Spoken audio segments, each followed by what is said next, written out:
আসসালামু আলাইকুম দর্শক, ইউরোপীয় ইউনিয়নের রাষ্ট্রদূত মাইকেল মিলার সোমবার জাতীয় প্রেস ক্লাবের একটি অনুষ্ঠানে যে বক্তব্যগুলো দিয়েছেন, সেই বক্তব্যগুলো একটু খেয়াল করলে আমরা বাংলাদেশকে নিয়ে যে আন্তর্জাতিক রাজনীতি ভয়ঙ্কর আকারে চলছে তার একটি পার্ট সম্পর্কে মোটামুটি পরিষ্কার হয়ে যেতে পারি, অনেকখানি পরিষ্কার হতে পারি। তিনি সংস্কার বিষয়ে কথা বলেছেন, তিনি করিডোর ইস্যুতে কথা বলেছেন, তিনি জুলাই আন্দোলনের নিহতদের বিষয়ে জাতিসংঘের রিপোর্ট নিয়ে কথা বলেছেন। কিন্তু এই কথাগুলো আসলে কি ইঙ্গিত করছে? কোনো ধরনের রহস্যের সৃষ্টি করছে কিনা, বা সেই রহস্যের জটটা আমরা খুলতে পারি কিনা? তিনি যা বলছেন আগে সেটা একটু শুনে নিই। তিনি বলছেন, রাজনৈতিক রূপান্তর বাংলাদেশকে গণতান্ত্রিক নির্বাচনের দিকে নিয়ে যাবে, তবে নির্বাচনের আগে সংস্কার কাজের জন্য অন্তর্বর্তী সরকারকে যথেষ্ট সময় দিতে হবে।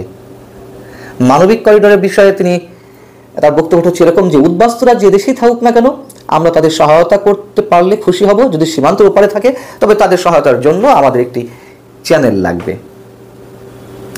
এবার একটি প্রশ্ন দিয়ে আলোচনা শুরু করি। 5 আগস্টের পরে ইউরোপীয় ইউনিয়নের কোনো ধরনের বিনিয়োগ আছে বাংলাদেশে? নেই, তাই না? বরঞ্চ কমছে।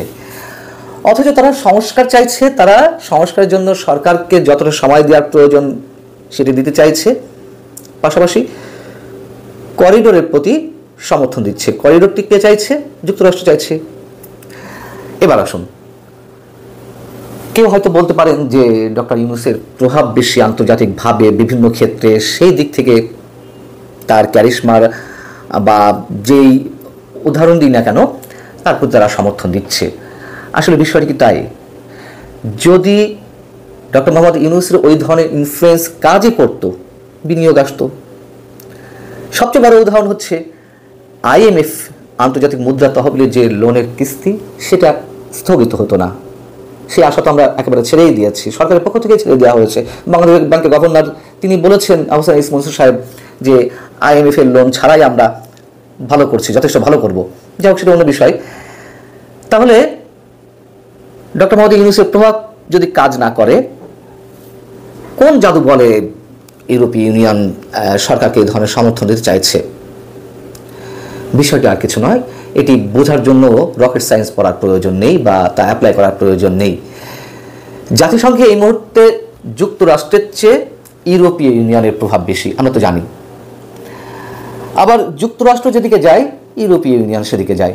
তারও কারণ আছে। যুক্তরাষ্ট্রের বিশ্বব্যাপী সবচেয়ে বড় এজেন্ট, বড় মিত্র যুক্তরাজ্য। সেই যুক্তরাজ্য বা ইউকের যথেষ্ট প্রভাব ইউরোপীয় ইউনিয়নের প্রতি। সবকিছু মিলিয়ে যুক্তরাষ্ট্র যেদিকে যায় সেদিকে ইউরোপীয় ইউনিয়ন যায়। মাঝে মাঝে হুঙ্কার ছাড়ে, যেমন ট্যারিফ ইস্যুতে, শুল্ক আরোপের ইস্যুতে তারা বললো যে তারা পাল্টা ব্যবস্থা নেবে যুক্তরাষ্ট্রের বিরুদ্ধে। এগুলো সব বাণিজ্যিক স্বার্থ, আবার রসুনে গোড়া সব এক জায়গায়। করিডোর নিয়ে একটু বলি, ছোট্ট করে সমীকরণটা মিলিয়ে দিই। যুক্তরাষ্ট্র করিডোর চায়, মিয়ানমারকে নিয়ন্ত্রণে নেবে চীনের আধিপত্য থেকে। কার মুখ দিয়ে প্রথমে কথাটি বের করালো? জাতিসংঘের মহাসচিব অ্যান্টনিও গুতেরেস যখন বাংলাদেশ সফরে এলেন, তখন তিনি কথা বললেন রোহিঙ্গাদের বা রোহিঙ্গা ক্যাম্প পরিদর্শনে গিয়ে। এবং সেই কথা এখন ইউরোপীয় ইউনিয়নের রাষ্ট্রদূতদের মুখ থেকেও বের হচ্ছে। সরকারকে তো কিছু দিতে হবে তাহলে, তাই না?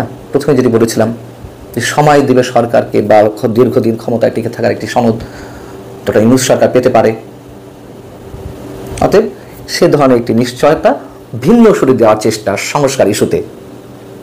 আর বিএনপি তো বলেই রেখেছে যে সংস্কারের নামে মূলা ঝুলিয়ে রাখা হচ্ছে, সংস্কার নাকি ষড়যন্ত্র, নানান ধরনের কথা আমরা শুনতে পাচ্ছি। বিএনপি এখন কি করবে সেটা বিএনপির বিষয়। আচ্ছা, সংস্কার নিয়ে যদি আরেকটু বলি, আমাদের মনে রাখা দরকার, বাংলাদেশ থেকে যুক্তরাষ্ট্রের যে রাষ্ট্রদূত পিটার ডি হাস, তিনি চলে যাওয়ার পরে আর কোনো রাষ্ট্রদূত কিন্তু যুক্তরাষ্ট্র এখনো পর্যন্ত পাঠায়নি। পাঠানো হয়েছে কাকে? ভারপ্রাপ্ত রাষ্ট্রদূত হিসেবে, চার্জ দ্য অ্যাফেয়ার্স হিসেবে ট্রাসি এন জ্যাকবসনকে।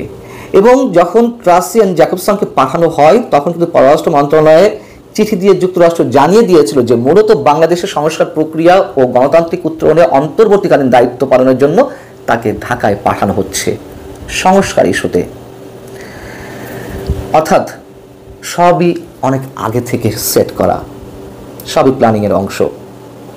এবার জাতিসংঘের মানবাধিকার বিষয়ক হাই কমিশন যে রিপোর্টটি দিয়েছিল, জুলাই আন্দোলনে কতজন নিহত হয়েছিলেন সে বিষয়ে মাইকেল মিলার ইউরোপীয় ইউনিয়নের রাষ্ট্রদূত বলছেন, আমরা জাতিসংঘের রিপোর্টকে সমর্থন করি, তাদের রিপোর্ট অত্যন্ত পরিষ্কার, সমর্থন না করার তো কোনো কারণ নেই। আগেই বলেছি যে জাতিসংঘের উপর যুক্তরাষ্ট্রের চেয়ে এই মুহূর্তে ইউরোপীয় ইউনিয়নের প্রভাব অনেক বেশি। তিনি যে বললেন যে অত্যন্ত পরিষ্কার জাতিসংঘের মানবাধিকার বিষয় হাই কমিশনের যে রিপোর্ট, আমরা বলবো যথেষ্ট অস্পষ্ট। যে 1400 মানুষের হিসাব দিয়েছে যারা নিহতের মানে হত্যাকাণ্ডের শিকার হয়েছেন, তারা 5 আগস্টের আগে কতজন নিহত হয়েছেন, পরে কতজন নিহত হয়েছেন তা কিন্তু বলেননি। ফিগারটি বড় দেখানোর জন্য 1400 জন উল্লেখ করেছেন, এর বাইরে আর কিছু নয়।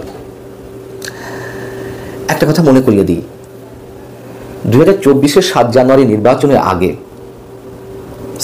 স্যাংশন বলে অনেক কথা তো আমরা বললাম, আতঙ্ক বা আশঙ্কার মধ্যে ছিলাম। স্যাংশন তো আসেনি, যুক্তরাষ্ট্র কয়েকটি ভিসা নিষেধাজ্ঞা দিয়েছিল, এই তো। এবং বড় নিষেধাজ্ঞাটাই আসার যে আশঙ্কা করা হচ্ছিল ইউরোপীয় ইউনিয়নের দিক থেকেই, এবং যে বাণিজ্যিক নিষেধাজ্ঞা বা আরও স্পষ্ট করে বললে আমাদের যে পোশাক পণ্য ইউরোপীয় ইউনিয়নভুক্ত দেশগুলোতে যায়, সেই দেশগুলোতে যাতে আর যেতে না পারে সেই ব্যবস্থা ইউরোপীয় ইউনিয়ন নিতে যাচ্ছে, এমনটাই আশঙ্কা করা হচ্ছিল।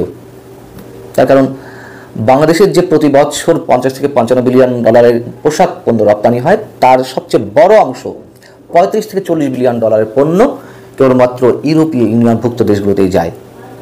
তারা কিন্তু শেষমেশ দেয়নি স্যাংশন। কেন? তারা আগে তাদের বাণিজ্যটাই বোঝে। তখন তো গণতন্ত্রের সবক দিচ্ছিল, সুষ্ঠু নির্বাচন চাই, যুক্তরাষ্ট্র যেভাবে সবক দিচ্ছিল, গলা ফাটাচ্ছিল, আমাদেরকে নসিহত করছিল ফ্রম দ্য বিগিনিং। অনেক আগে থেকে কিন্তু বলছি, আপনারা যারা আমার কথা নিয়মিত শোনেন, যে আমাদের বন্ধু, বাংলাদেশের বন্ধু বলতে আসলে কিন্তু কেউ নেই, সবাই যার যা স্বার্থ বুঝছে বা বোঝে। তো প্লট থেকে তারা নির্মাণ করেছিল, যুক্তরাষ্ট্র প্লটে নির্মাণ করেছিল 5 আগস্টের। এটি তো এখন ওপেন সিক্রেট। যদিও সাধারণ মানুষের ইনভলভমেন্ট ছিল, অবশ্যই শেখ হাসিনা পতনটা অনিবার্য ছিল, বারবার একটা কথা বলি, কিন্তু প্লট অবশ্যই যুক্তরাষ্ট্র নির্মাণ করেছিল, সাথে ইউরোপীয় ইউনিয়নও ছিল। অতএব তাদের কাছে এসব গণতন্ত্রের সবক কেবলই কথার কথা, অথবা মানবাধিকার নিয়ে বা গণতন্ত্র নিয়ে যে কথাগুলো বলে তার আড়ালে তাদের ভিন্ন উদ্দেশ্য থাকে। এবারও যে নির্বাচনকে কেন্দ্র করে সংস্কার ইস্যুর তারা কথা বলছে, তার পেছনেও ভিন্ন উদ্দেশ্য আছে। প্রত্যেকের ব্যবসায়িক স্বার্থ, প্রত্যেকের এখনো আধিপত্য বিস্তারের স্বার্থ। নিশ্চয়ই খেলা এখানেই থেমে থাকবে না, আরো অনেক খেলা আমাদের জন্য অপেক্ষা করছে, যে খেলায় বাংলাদেশের ভবিষ্যৎ কোন দিকে যাবে তা নিয়ে আমরা সত্যিই আতঙ্কিত। আল্লাহ হাফেজ, ভালো থাকুন সবাই।